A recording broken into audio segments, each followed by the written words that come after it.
예수님께서는 서기관들과 바리새인들이 말하는 바는 무엇이든지 행하고 지키라고 말씀하셨습니다. 사실 이 말씀은 절대적이고 무조건적으로 그들이 하는 말을 다 들어 지키라는 말씀은 결코 아닙니다.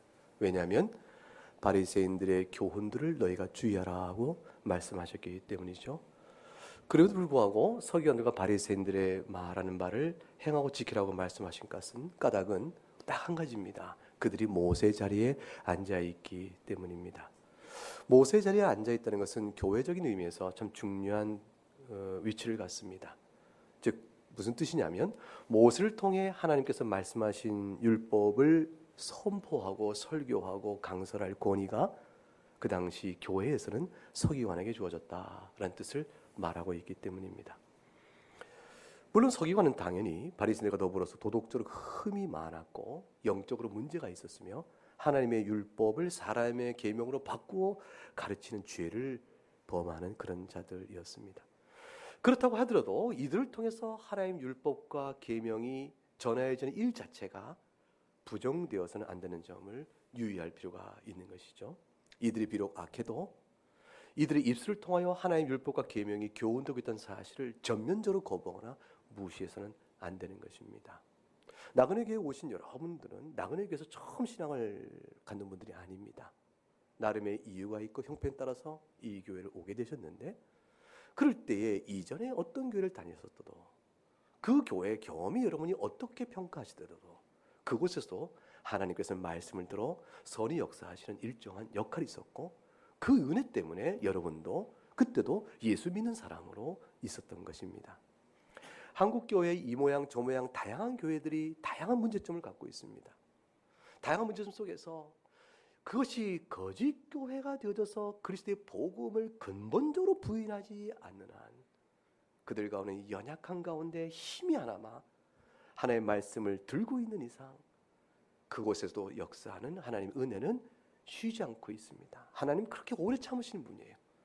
이 결격사유가 있으니 버리지 아니하시고 그거를 버리기 위해서 교회 자체를 폐하시는 분이 아니라 그 말이죠. 인간 세운 목회자가 다 타락했으니 교회를 내가 폐하여 버리겠다고 말씀하지 않으신다 그 말이에요.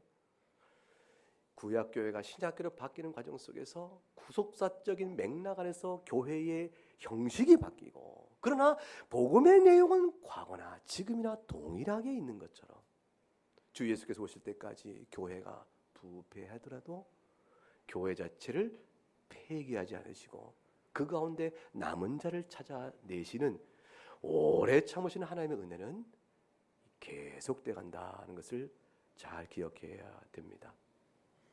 그러니까 행여 우리가 방자한 마음에 빈대가 너무 많으니 빈대를 잡으려고 집을 태우는 일을 벌여서는 안 된다라는 것이 되어지는 것이고 서양 경원에 있는 대로 목욕물을 버리려다가 아기까지 내다버린 일이 있어서는 안 된다 그것이죠. 교회의 부정적인 모습을 비판하려다가 복음 자체까지 버려버린 일이 있어서는 안 되는 것입니다. 십자구 전쟁을 일으킨 기독교의 사악한 탐욕과 이런 신학적인 왜곡 이런 것들을 용서할 수 없다.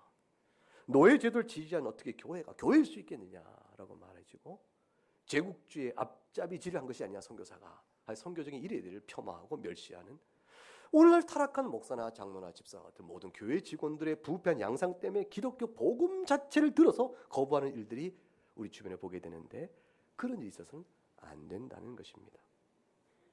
하나님의 교훈을 말하는 이가 악인이라 할지라도 하나님의 교훈은 여전히 진리인 것이에요. 그들의 말 가운데 하나님의 진리의 말씀을 잘 분별하여 들을 줄 아는 신자가 되어야 하는 것입니다. 때가 악할수록 더욱더 그러하여야 합니다.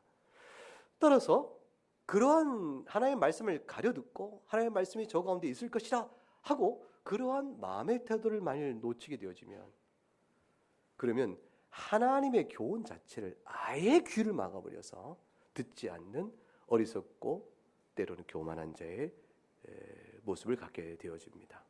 오히려 서기관과 바리새인들 앞에서 그들의 말 가운데서 거짓된 것이 무엇인가를 가려내고 진리의 말씀을 듣고 지키려고 하는 자가 되어야 합니다. 영적인 굴절이 심하고 악한 서기관들과 바리새인들이 교회 말씀의 권위를 차지하고 행사하는 그러한 시대에 주님께서 계셨어요. 신자들이 해야 될 일은 하나님의 말씀 자체를 그러므로 거부하거나 교회를 부정하는 것이 아니요, 복음을 전한 이들의 말을 맹목적으로 맹신적으로 듣지 않은 채 자신들의 애쓴 바른 말씀에 대한 노력을 기울여서 자기 신앙을 찾아가야 합니다.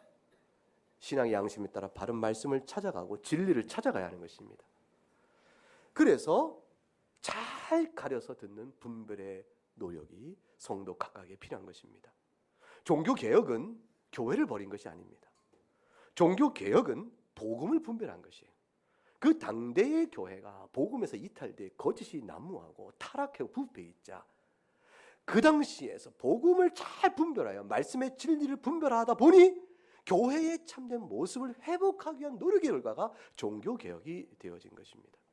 그래서 종교개혁자들은 천주교회자들이 말하는 것처럼 너희는 교회를 떠났다, 교회를 분리했다, 너는 분리주의자요, 교회를 떠난 자들이다, 이렇게 비판하는 것은 아주 잘못된 비판인 것이죠. 교회를 떠난 것이 아니라 진리가 없는 그곳에서 복음을 분별하여 교회를 회복한 것이라 이렇게 볼 수가 있습니다.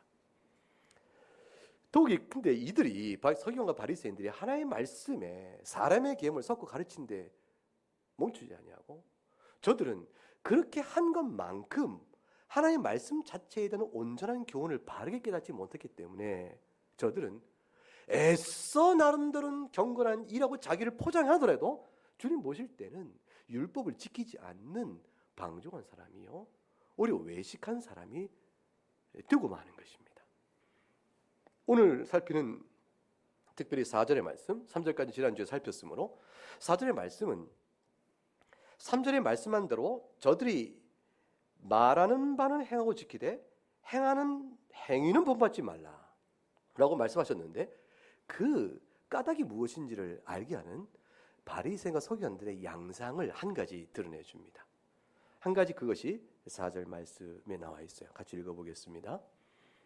또 무거운 짐을 묶고 사람의 어깨에 지우되 자기는 이것을 한 손가락으로도 움직이려 하지 아니하며. 두 가지 내용을 이해해야 되죠. 하나는 무거운 짐을 묶고 사람 어깨에 지운다는 말이 무엇이냐라는 것이고, 또 하나는 자기는 한 손가락으로 움직이려 하지 않는다는 말의 뜻이 무엇인가. 이 두 개를 잘 이해하는 일이 오늘 말씀을 이해하는 중요한 내용이 될 것입니다. 무거운 짐을 묶고 사람 어깨에 지우되 자기는 한 손가락으로 움직이지 않는다. 이 4절의 말씀을 풀어가는 중요한 요절은 마태복음 11장에 우리가 이미 아는 바대로 그 유명한 말씀 가운데서 풀어집니다. 마태복음 11장을 가보죠. 28절과 30절 말씀을 보겠습니다.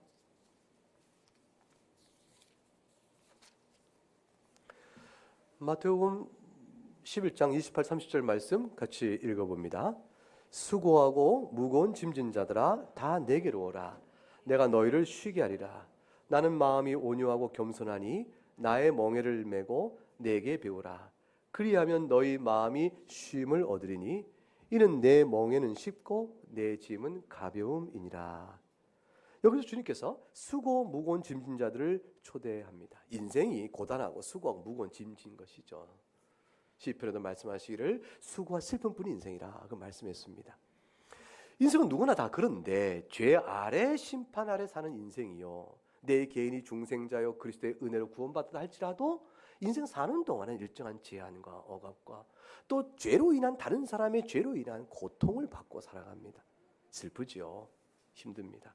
근데 그뿐 아니라 주님께서 초청한 이 내용은 하나님께 나오라는 뜻이에요. 너희는 수고 무거운 짐자 다 내게 오라고 할 때 내게 오라는 말씀은 단순히 예수님 앞에 오라는 것이 아니고 와서 어쩌자는 것이에요. 예수 그리스도를 믿음으로 말미암아 하나님을 아는 기쁨을 누리도록 하기 위한 것이죠. 하나님을 알아간다는 것은 바로 안식을 약속하시는 거예요. 그래서 일찍이 주님께서 내가 너의 하나님이여 너희는 내 백성이 되리라고 말씀하신 내용은 일찍이 고역 가운데 있는 그들을 불러내어 안식을 베푸시겠다는 뜻에서 나와주신 말씀이거든요. 하나님 나라, 그걸 통해 우리에게 주는 안식, 그것을 주께서 알고자 하는 모든 자들에게 수고하고 무거운 짐자 다 내게로 오라고 말씀하신 것입니다. 그러면 왜 그들이 수고하고 무거운 짐진 자인가? 그것은 바리새인과 서기관들이 모세의 자리에 앉았다는 사실로 인해서 비롯된 것입니다. 그들이 모세의 자리에 앉아서 주의 말씀을 강론할 권위를 가졌을 때 그 권위의 사용을 매우 왜곡되게 함으로 인해서 결과적으로 복음을 복음으로 전하지 못하는 큰 문제가 생기고 만 것입니다. 그러니 저들에게는 율법을 행하여 의롭다함을 받는 자에게 베푸시는 하나님 나라의 은혜를 전했으니 그것이 어찌 자신이 하나님 나라의 은혜라는 것은 율법을 지키는 자에게 하나님 나라 백성 되게 하는 약속의 은혜예요. 그러나 그 약속의 은혜를 받으려면 율법을 스스로 지켜가는 자기 고단한 경건이 요구되는 것이죠. 그런데 본성상 죄 가운데 있는 자들, 중생자라 할지라도 피할 수 없는 연약성, 이 모든 것들은 우리가 하나님의 율법 앞에 죄인됨을 드러날 따름이지 하나님의 율법을 선히 이루어 경건한 자, 의로운 자라 할 수 없는 영적 실존을 간과해버린 것이죠. 그걸 간과한 결과는 결국 그들 스스로의 자승자박이요 자기 기만인데 10가지 계명이 있으면 그 계명을 더욱더 잘 지키기 위해서 248개의 행함 조항과 365개의 금지 조항을 만들어서 그것을 얼마나 잘 지키는가로 따라서 의인됨을 추구해 나갔습니다. 결과적으로 자신들은 더욱더 남보다 많이 지키니 의로운 자일 수밖에 없고 그렇지 않은 자들은 그렇지 못하니 자기들에게 배울 자여 하나님 나라에서 먼저가 되어졌다라는 자기 의의가 기준이 되어집니다. 이렇게 되어지니까 이것이 얼마나 백성들에게 이스라엘 백성들에게 하나님 나라에서 멀게 하며 영적 억압과 멍해와 짐 가운데 눌리게 하는가를 생각해 봐야 합니다. 군대 생활이 왜 힘든가? 그냥 아무렇게나 살아도 군대 생활 내가 하면 쉽죠. 자유가 없어서 군대 생활이 힘든 겁니다. 이 자유라는 것을 속박하는 군대 생활의 규칙은 몇 가지가 있는데 그 규칙을 아무리 합쳐도 글쎄 그게 한 100개 될까요? 200개 될까요? 300개 될까요? 근데 이들이 정한 규칙은 613개가 되어지니 기억도 못할 규칙들이라. 그러니 그 억압의 덩어리가 얼마나 크고 무게의 중압감이 크겠는가 생각해야 합니다. 근데 그 무게를 자기들은 못 느끼는 것이죠. 왜 그러냐면 자기들은 지키고 있다. 또 남들보다 더 많이 지키고 있다는 사실로 무게감을 피해갑니다. 그러니 한번 생각을 해보세요. 하나님 율법 앞에 편안한 사람이 어디 있어요? 우리가 예배 때 10계명을 읽습니다. 그 계명을 읽을 때마다 죄 부담이 마음에 들어오죠. 중생자여 신자라 할지라도 하나님의 계명 앞에서 죄를 깨닫지 못할 자는 없는 겁니다. 오히려 더 깨닫는 자가 참 중생자의 모습이라고 볼 수가 있죠. 우리가 주님 앞에서 기도하는 것입니다. 그 참의 기도는 우리의 의로는 의롭다고 받을 수 없다는 이 사실 앞에서 그리스도의 의를 더욱더 바라보는 것이요. 그래서 그리스도의 의를 바라보고 그로 인해 의롭다 하신 하나님의 사랑 앞에 감격해하는 것이요. 그러므로 말미암아 십계명을 읽고 참여하는 기도는 단순 참회에 끝나는 것이 아니라 계명 앞에 감사함으로 순종하는 헌신의 기도까지 이어져 가는 것이에요. 그래서 우리가 사주의 선언과 동시에 하나님의 계명이 결코 무거운 것이 아니라 하나님을 사랑한 자마다 그의 계명을 지키느니라 하는 말씀을 같이 듣는 것이요. 주께서 가늠에다 붙잡힌 여인에게 너를 정죄한 자가 어디냐? 나도 너를 정죄하지 않으니 그 다음 말이 중요하죠. 가서 다시는 죄를 범치 말라 하는 권면의 말씀을 우리가 마음으로 받는 것입니다. 이와 같은 일들이 있는데 저들은 그러한 은혜를 모르기 때문에 자신들 스스로 율법의 정죄에서 자유롭고 남들에게 멍에를 씌워놓고 멍에를 씌운 그 자체에 시달리는 저들을 향한 긍휼의 마음을 도무지 가질 수가 없는 것입니다. 도리어 저들이 어려워할수록 자신들의 의만 더 세워져가는 영적인 굴절이요 기형성을 갖게 된 것이라 볼 수 있습니다. 사도행전 15장 10절과 11절에 그런데 지금 너희가 어찌하여 하나님을 시험하여 우리 조상과 우리도 능히 매지 못한 멍에를 제자들 목에 두게 하느냐. 이방인들의 구원의 문제를 논하는 예루살렘 총회에서 결국 이런 말씀을 사도들이 나누게 되어집니다. 그러면 그들이 우리 조상도 매지 못한 멍에 위에 있는 짐 다 아울러 짓눌러지는 것인데 이것을 어찌 그들의 목에 두려 하느냐라고 말하면서 뭐라고 말하냐면 그러나 우리는 그들이 우리와 동일하게 주 예수의 은혜로 구원받는 줄 믿노라. 대조가 뭐냐면 우리 조상들도 매지 못했던 멍에와 율법과 사람의 계명의 짐, 그것과 대조해서 예수 그리스도 말미암아 의롭다 하심이 대조되어지고 있습니다. 무거운 짐이란 것은 그리스도의 전적인 용서로부터 벗어나 있는 것이에요. 그리스도 십자가 은혜에서 벗어난 모든 경건의 가르침은 무거운 짐일 뿐이지 감당할 수 있는 것이 아닙니다. 예수 그리스도의 십자가에서 벗어난 모든 종교적 교훈들은 아무리 훌륭해 보여도 하나님에서 점점점 멀어지게 만드는 무거운 짐이요 구원의 자유와 용서의 은혜의 희락을 맛볼 수 없게 만드는 무서운 죄입니다.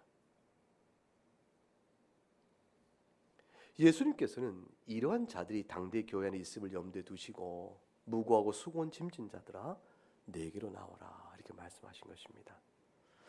주님이 주시는 은혜의 복음은 참된 안식은 그것은 어떤 것일까?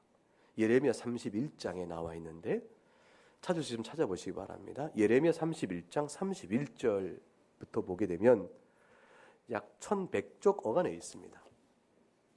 구약성경 1100쪽 어간에 있는 예레미야 31장 1101쪽 이렇게 보면 되겠네요. 31절부터 말씀 보면 하나님께서 31절에 이스라엘과 유다 집에 새 언약을 맺을 것이라 말씀합니다. 이 언약은 너희가 불순종했던 옛 언약이 아니요 33절 내가 이번에 주는 언약은 나의 법을 마음판에 새겨서 내가 그들의 하나님이요 그들은 내 백성이 될 것이라 이렇게 말씀한 내용을 전합니다. 그리고 34절 읽어봅니다. 그들이 다시는 각기 이웃과 형제를 가르쳐 이르기를 너는 여호와를 알라 하지 아니하리니 이는 작은 자로부터 큰 자까지 다 나를 알기 때문이라. 내가 그들의 악행을 사하고 다시는 그들의 죄를 기억하지 아니하리라. 여호와의 말씀이니라. 이 중요한 하나님 주시는 안식은 딱 한 가지로 이루어집니다. 34절에 놀라운 말씀이에요. 하나님께서 저들의 악행을 사할 것이요 다시는 그 죄를 기억하지 아니할 것이라.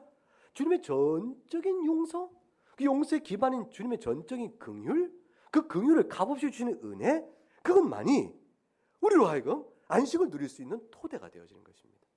그 토대 위에서 33절에 보게 되면 우리 마음속에 하나의 법이 세워져서 하나의 법을 기억하고 사랑하는 마음이 생기며 그럴 때에 하나님이 나의 하나님 나는 그의 백성 되어지는 안식의 놀라운 구조가 우리 안에 허락되어지는 것입니다. 이 일들은 오직 하나님의 은혜로 되어져요. 이사야서 한 곳도 보겠습니다. 이사야서 46장을 가봅니다. 이사야 46장 1025쪽 어간입니다. 1025쪽 이사야 46장 3절과 4절 말씀을 보면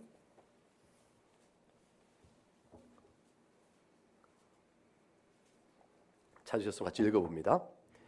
야곱의 집이여 이스라엘 집에 남은 모든 자여 내게 들을지어다. 배에서 태어남으로 내게 안겼고 태에서 남으로부터 내게 업힌 너희여 너희가 노년이기까지 내가 그리하겠고 백발이 되기까지 내가 너희를 품을 것이라. 내가 지었은즉 내가 업을 것이요 내가 품고 구하여 내리라. 절절한 사랑의 고백이에요. 하나님의 언약이 얼마나 큰 사랑 가운데 비롯된 것인가를 이사 46장은 이렇게 표현할 수가 없어요. 보세요. 3절 말씀에 태의 배에서 너희가 태어났다. 나의 배에서 태어났다. 그리고 나의 태에서 너희가 났다. 이 배와 태는 모성애적 표현인데 내 피부짓이라 그러면 돼. 내 피부짓이요.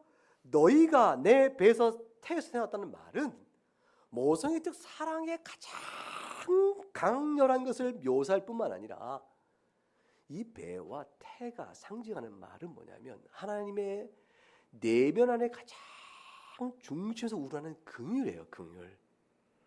내가 너희를 향한 사랑과 긍휼에 겨우지 못해서 내가 너희를 낳은 것이요. 내가 너희를 그 사랑 가운데 품고 너희를 태어나게 한 것이라. 그것이 배에서 낳았고 나의 태에서 낳았다는 말의 뜻이에요. 근데 그 다음에 중요한 단어가 뭐냐면 안겼다라는 말과 업혔다라는 말과 그 다음에 4절에 가서 너희가 노년에게 내가 그렇게 할거 백발이 될 때까지 너희가 품을 것이란 말, 그리고 내가 업을 것이란 말, 거기 나와 있는 반복된 단어들, 내가 너희를 내게 안겼으니 내가 아는 것이죠. 내가 너희를 안고, 내가 내게 업혔으니 내가 너희를 업었고, 내가 너희를 품었고, 이렇게 되는 말들은 다 공통적인 특징이 있는데 뭐냐면 너희들의 모든 짐을 내가 짊어졌다라는 뜻의 내용이 공통적 개념으로 들어가 있어요. 내가 너희를 업고 안고 품었다는 말 속에는 너에게 필요한 모든 것을 내가 다 주며 너의 모든 허물과 죄는 내가 다 안고 너희를 백발이 될 때까지, 노년이 될 때까지 너희를 결코 놓지 않고 간다라는 것이에요. 그래서 이게 지탱한다 또는 무거운 짐을 진다라는 의미의 그 뉘앙스를 담고 있는 단어예요. 품고라는 말씀의 그 자체 뜻이. 하나님께서는 죄인들을 우리를 불러내셨을 때 우리가 율법의 온전한 의인이라 생각해 부르신 것이 아니고 또 율법의 온전한 의를 지켜갈 것이라고 생각하여 부르신 것이 아니에요. 율법 앞에 죄인된 우리를 부르셨고 죄인된 우리가 중생자로 살아가는 동안에 어떻게든 주님께서 교회를 통한 은혜의 방편으로 역사하여 그들을 변화시키신 것이죠. 변화시키지만 여전히 평생 이 땅 사는 동안에 온전치 못한 우리들을 그대로 그 허물을 안고 가시는 것이에요. 그 예수 그리스도의 영원한 중보직의 뜻입니다. 예수 그리스도의 변함없는 중보자의 은혜는 우리의 모든 허물을 전적으로 짊어지시는 것이에요. 그 은혜를 우리는 날마다 새롭게 알 따름이에요. 그 은혜를 날마다 새롭게 알아가니 우리 마음속에는 내가 아직 죄인 되었을 때에 하나님께서 그리스도께서 우리를 죽게 하심으로 인해서 우리에 대한 사랑을 드러내셨구나, 이 사실을 그저 날마다 찬송하며 살아가면서 때에 묻은 죄된 모습을, 그 허물을 벗어가는 것이, 때로는 벗었다가 도로 입기도 하면서 우리가 그렇게 사는 것입니다. 그런 가운데 하나님의 은혜를 감사하고 눈물로 고백하고 조금씩 변화도 없고 시험이 졌다 하나님께 투정하다가 돌이켜보니 그 시험은 내가 받은 것이요 상대가 내게 준 것이 아니라 이 사실을 깨닫게도 되어지고, 내가 상대를 용서한 줄 알았더니 내가 용서받았다 받고 있구나를 깨닫게 되어지고, 비차갈 것은 교회 안에서, 가족 안에서, 일반 사회 안에서도 변화가 시작돼 가는 겁니다. 예수님께서는 이와 같은 무거운 짐에서 우리를 벗게 해주신 것인데, 그렇다고 해서 우리를 율법을 지키지 않아도 되는 자로 우리를 만드신 것은 아니에요. 오히려 더 무거운 짐을 준 듯한 말씀을 줍니다. 그런데 마태복음 5장을 가보면 마태복음 5장 17절과 20절 말씀에 보면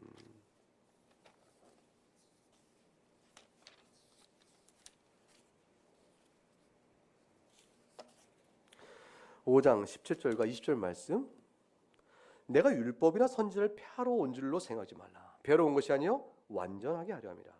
진실은 너에게 이르노니 천지가 없어지기 전에 율법의 1.1획도 결코 없어지지 아니하고 다 이루리라. 20절 읽어볼까요? 내가 너에게 이르노니 너희 의가 서기관과 바리새인보다 더 낫지 못하면 결코 천국에 들어가지 못하리라 라고 말씀하셨어요. 바리새인의 무거운 짐도 견딜 수가 없거늘 주님께서는 바리새인의 의보다 더 나아야 한다고 말씀하셨으니 도대체 우리에게 더 무거운 짐을 짊어지게끔 하신 거 아닌가? 이 질문이 마음에 들어와야 되죠. 이 말씀의 뜻을 바로 아는 것은 바리새인의 의보다 더 나아야 천국에 들어간다고 말씀하셨으나 그것이 바리새인이 짊어지게끔 한 무거운 짐이 아니요 오히려 그것이 마태복음 11장 아까 봤던 29절과 30절 말씀처럼 나는 마음이 오냐고 겸손하니 나의 멍에는 메고 내게 배우라. 내 멍에는 쉽고 내 짐은 가볍다는 말씀이 무엇인가를 아는 것과 연결돼 갑니다. 그래서 바리새인의 의보다 나아야 한다고 말씀하셨는데 그러나 그 짐이 가볍다고 말씀하시고 멍에는 쉽다고 말씀합니다.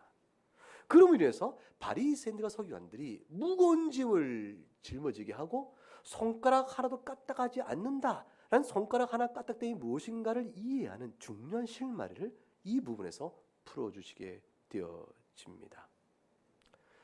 예수님은 상한 갈대를 꺾지 아니신다. 꺼져가는 등불을 끄지 아니하신다고 말씀했습니다. 연약한 죄인된 우리들을 내치지 않으십니다.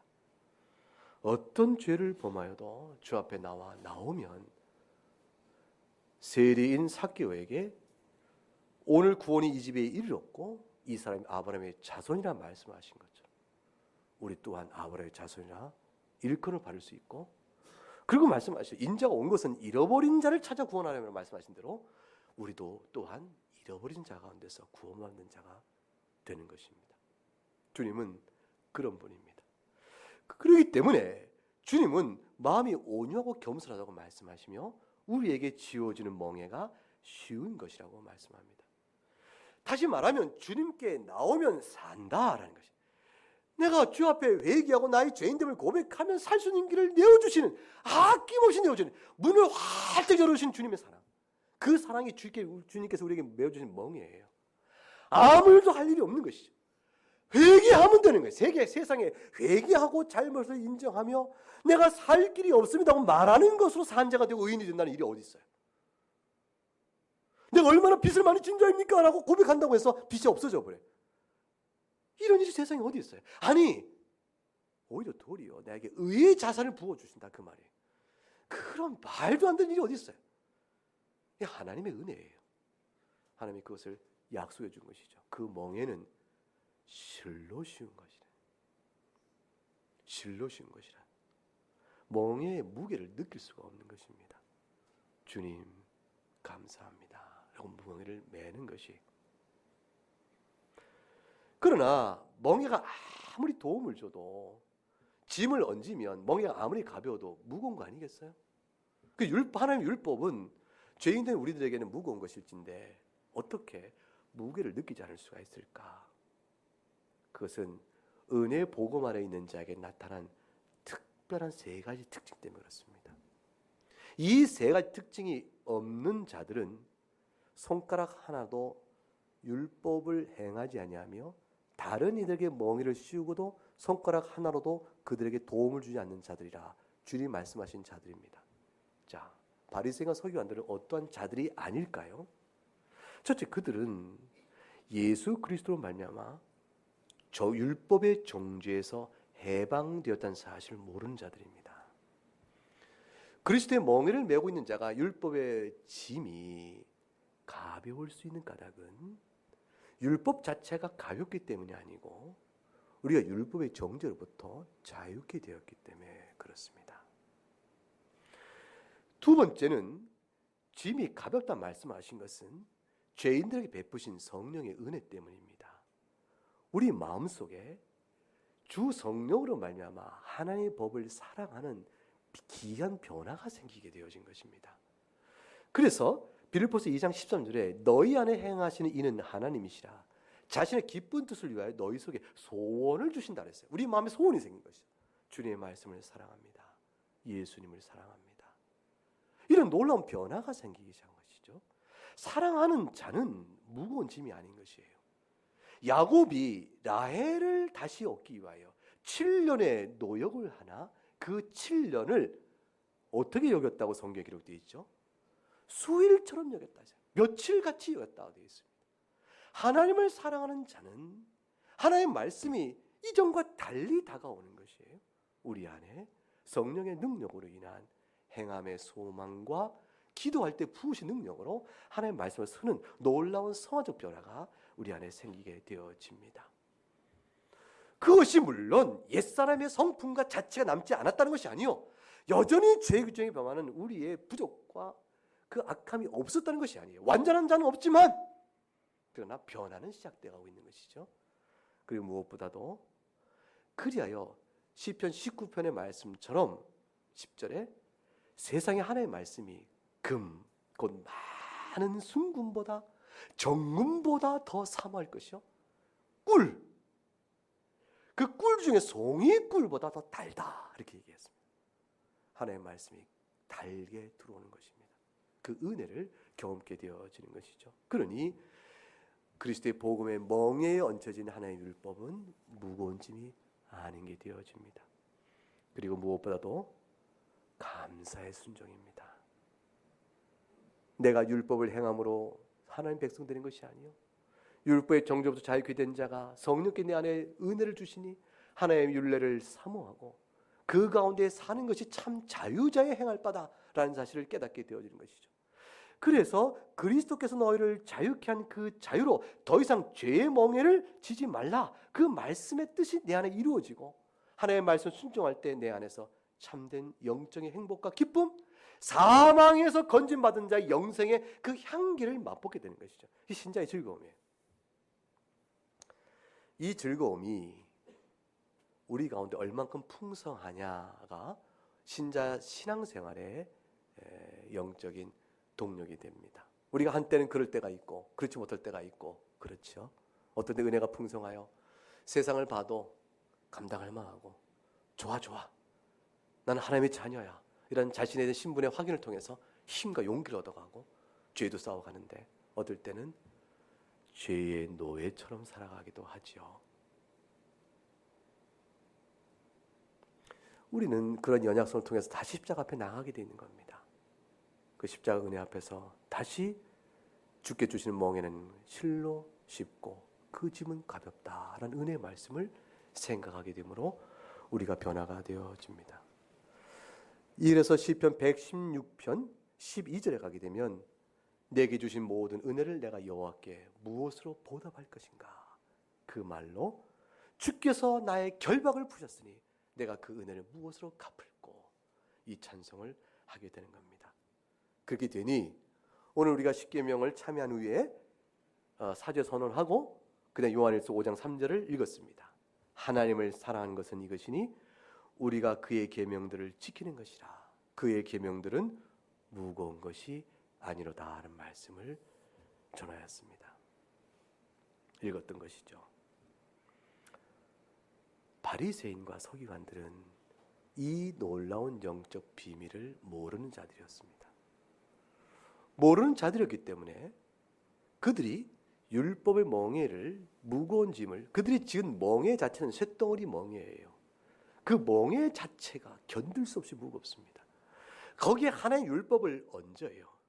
그러니 죄성, 부패한 죄인이 하나의 율법의 죄인 될 수밖에 없는데, 그 멍에는 네가 죄인이 죽었고 의인 되려면 그걸 지키라고 말하고, 그것을 못 지켰으면 자 우리가 풀어준 613개의 기 조항들을 잘 지켜보고 살피라 라고 멍에를 짓눌러 버리니 그 어떻게 살겠어요?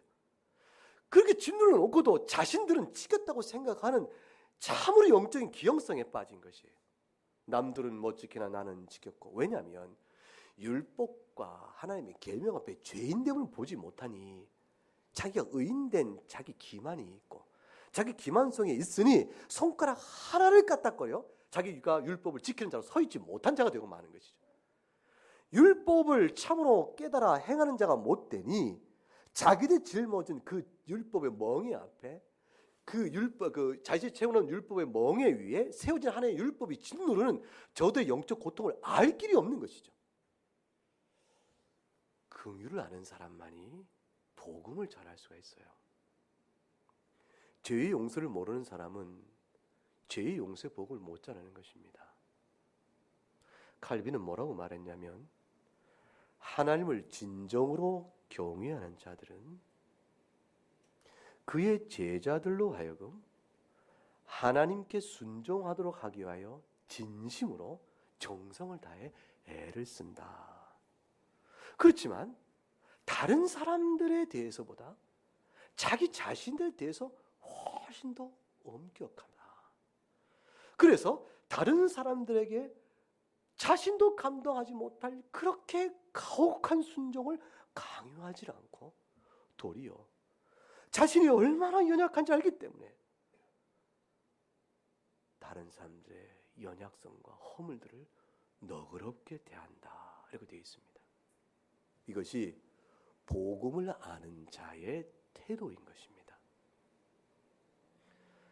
반대로 하나님의 교훈을 멸시하는 우매한 자들은 계명을 통해 죄를 깨닫기커녕 자신이 의롭다고 생각하니까 도무지 하나의 율법 앞에 그 율법의 짐이 얼마나 무거운지도 모르고, 따라서 하나님의 긍휼만을 바라야 될지도 모르니까 그리스도의 멍에를 매기는 고사하고 쇳덩어리 멍에를 턱 짊어지면서 그를 남에게도 짊어지면서 더욱더 가혹하게, 너는 죄인이니 그러니 아니다, 너는 아직 신자가 아니다, 그러니 아직도 넌 구원에 멀다 라고 정죄하는 일로 하나님의 말씀을 가르치는 일로 다 채워버리는 것이에요.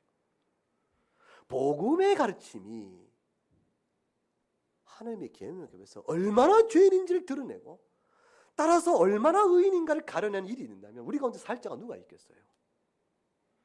예수 그리스도의 복음은 정반대였어요. 내가 의인을 부르는 것이 죄인을 부르러 왔다.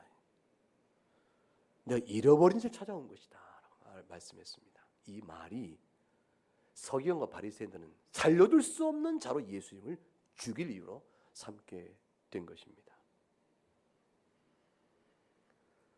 그러므로 하나님 앞에서 경건하게 살고 하자는 자는 그 경건성의 시작과 출발이 오직 용서요, 주님의 십자가로부터 왔다는 사실을 생각하고, 십자가 없는 부활은 없기 때문에 경건은 다 십자가에서 왔다는 생각하고, 그리하여 다른 이들을 또한 경건을 독려할 때 십자가의 은혜의 눈길과 안목으로 그들을 독려해야 하는 것입니다. 그렇지 못하면 교회가 시들시들하다가 죽습니다. 복음이 아니기 때문이죠.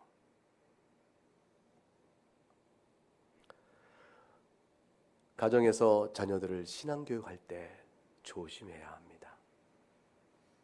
자녀들에게 억압으로 경건을 가르치지 않아야 합니다. 자녀들의 많은 허물을 배에서 난 자식이요, 태에서 난 자식이요, 업고 안고 품고 우리가 노년에 이르러 백발 될 때까지 이슬 향한 하나님의 사랑이 그러하듯이 그 사랑으로 경건을 키워야 합니다. 복음의 경건은 계명의 규칙의 완성을 이루는 것이 아니에요. 얼마나 규칙 앞에 우수한 성적을 얻었냐가 아니라 그 말이에요. 하나의 분명한 사실, 죄인됨에 대한 각성과 하나님의 전적인 긍휼로 인한 예수 십자가 용서, 그걸로 인한 깊은 고백과 사랑, 감사, 그 안에서 어찌할 수 없어서 성령이 부으신 은혜로 자신을 조금씩 바꾸고자 하는 내면의 진정성이 생길 수 있도록 아이를 가르쳐 가야 합니다. 하나님은 우리에게 긍휼로 우리를 가르치시는데 부모는 자식에게 엄격한 율법으로 가르치면 되겠냐 그 말이에요. 교회 선생님이 아이를 율법으로 가르치면 되겠냐 그 말이에요. 목사가 복음을 가르칠 때 율법으로 가르치면 되겠냐 그 말이에요. 그것은 외적으로는 경건을 가르치는 것 같으나 복음적 경건이 아니요 율법적 멍에의 경건을 심어놓는 것이 되고 마는 것이죠. 그러면 아이가 견디지 못하는 것이죠. 견디지 못하니까 계명과 규칙이 많아지면 견디지 못하니까 뛰쳐나가고 싶은 거죠. 일정한 나이가 되면 저항할 만한 나이가 되면 뛰쳐나가는 겁니다. 교회가 억압되는 것 같아서 뛰쳐나가고 가정이 억압되는 것 같아서 뛰쳐나가고 그 결국에는 하나님의 교회를 포기하고 복음마저 버리는 일들이 나타납니다. 왜 그러냐면 우리 안에 있는 위선을, 우리 안에 연약성을 너무나 잘 보기 때문에 그래요. 우리를 억압하였으나 자기들은 아니지 않은가. 그러면 결국은 목욕물을 버릴 때 아이까지 내던져버리는 일이 벌어지는 겁니다. 다른 이들의 경건을 말할 땐 항상 그래야 하는 것입니다. 우리는 교회 안에서 다 연약한 자로 서 있습니다. 이게 그리스도의 복음입니다. 이 안에서 실로 겸손하고 마음이 상한 자로 서 있고 진리를 분별하여 은혜를 사모하는 자로 서 있을 뿐인 것입니다. 그러므로서 서로 허물을 가리우고 돕고 격려하고 아끼는 일이 우리가 복음 안에 있음을 드러내주는 예수님의 향기가 되는 것이죠. 예수님의 경건은 그런 의미에서 참 달랐던 것입니다. 죄는 분별할 것이로되 그리고 죄를 미워할 것이로되 그러나 사람을 대할 때 마음이 어떻게 된 것인가를 잘 돌아봐야 합니다. 이런 은혜를 늘 잊지 않아야 오늘날 이 시대의 교회 안에서도 참된 복음에 합당한 경건을 잘 지키면서도 세속에 물들지 않는 그러한 신자의 향기로움을 유지할 수 있다고 볼 수가 있습니다.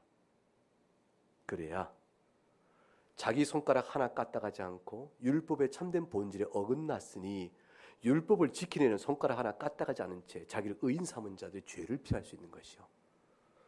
다른 이들이 씨름하는 자들의 멍에를 가서 도와서 덜어줄 만한 긍휼의 일을 하지도 못할 만큼, 손가락 하나도 까딱대지 못할 만큼 그러한 자들이 되지, 이래서 벗어날 수가 있는 것입니다.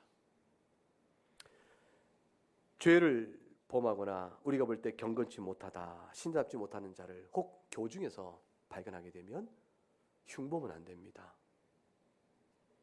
저자가 신자인가? 저자랑 같은 교인한 게 너무 난 싫어. 이렇게 얘기하면 안 됩니다. 기도해주고 사랑해야 합니다. 허물을 가리우는 것이죠. 자기 허물을 깊게 보니 그걸 가리워야 되는 것이죠. 그런 자가 오늘 바리새인을 통해 말씀하신 교훈에 대한 우리의 적용이 될 것이라 말씀할 수가 있습니다. 함께 찬송하겠습니다.